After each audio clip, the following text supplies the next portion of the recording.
Design গলা cutting tips. এই ডিজাইনের গলাটি কাটিং করার জন্য 9 থেকে 9.5 ইঞ্চি একটি টিসি বক্রম নিতে হবে, মাঝখানে ভাঁজ দিয়ে নিতে হবে। লম্বার খোলা সাইডে আঁকাবাঁকা সমান করে একটা মার্জিন দিয়ে নিতে হবে। আটকানো সাইড থেকে গলার সরানোর 2 ভাগের 1 ভাগে একটা মার্জিন দিয়ে নিতে হবে। আমাদের গলার সরানো 7.5 ইঞ্চি, 4.5 ইঞ্চিতে একটা মার্জিন দিয়ে নিলাম। গলার সরানোতে ইঞ্চিতে বসিয়ে গলার ডিপ অনুযায়ী একটা দাগ দিয়ে নিতে হবে।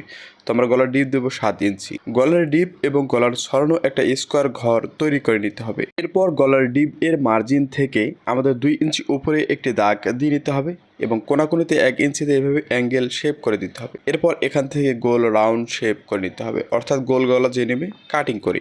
এরপর গলার মার্জিন অনুযায়ী আমাদের কাটিং করে নিতে হবে।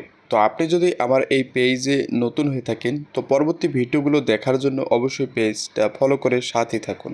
এরপর গলার পট্টি 1 ইঞ্চি চওড়া করে আমাদের কাটিং করে নিতে হবে। তো ভিডিওটি আপনার উপকারে আসলে বেশি বেশি শেয়ার করুন। ধন্যবাদ।